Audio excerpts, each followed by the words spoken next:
Sanat Kumara says, O sage Vyasa, perform penance for the true object. The necessary object is Shiva. Otherwise, why are you performing penance here?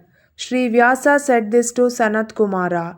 O sage, I have established the attainment of liberation from desires for the sake of righteousness, and I have also made people walk on the path of the Vedas.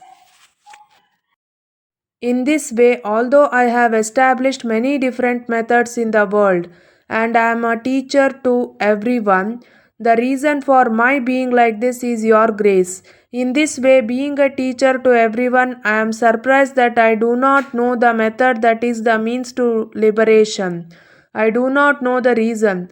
Therefore, I am performing penance for liberation.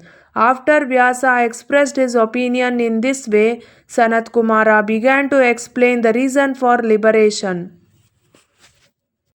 O Vyasa, the three means of connection with the divine, hearing, singing, and meditation are the means of liberation. That is, hearing, thinking, and meditation are the reasons for the vision of Shiva. Previously, I, in my delusional yearning for liberation, sought refuge with other means and performed penance on the immovable Mandara mountain. Then, as per the command of Shiva, the venerable Nandikeshvara came near me. That venerable one was kind, omniscient, and the leader of the Ganas of Shiva. Such a great one told me thus, out of friendship for me, he told me that the Vedas say that hearing, meditating, and chanting Shiva's hymns are the means to liberation. It has been said by Shiva himself that these three methods are the means of liberation. Therefore, O sage, you too should practice the same again and again. Thus, after informing Sri Vyasa Muni of these supreme achievements of liberation, Sanat Kumara, along with his family, departed for the sacred and auspicious Brahmaloka in his Vimana. When the sage says, Thus, I have briefly related to you the previous account. The sages say, O great sage Suta, you have only said about the three upayas. Tell us how people who are weak in the senses of hearing can attain liberation and by what action liberation can be attained without much effort.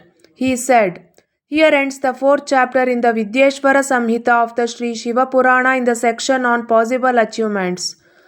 Suta says, Listen, O sages, one who is not capable of hearing, meditating, and chanting hymns can cross the ocean of samsara by establishing a linga or an idol of God and worshipping it with unwavering devotion every day.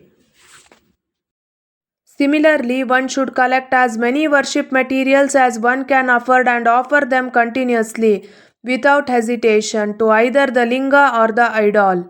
That is, for the worship of God, the mantapa, gopura, tirtha, matha, kshetra should be dedicated to Shiva Puja. Similarly, festivals should be held. Similarly, clothes, incense, garlands, incense, and lamps should be offered with devotion. Shiva Purana will be continued in the next episode. Thank you for watching. If you like the video, please hit the like button and subscribe to my YouTube channel and press the bell icon to get the notification whenever a new video is uploaded.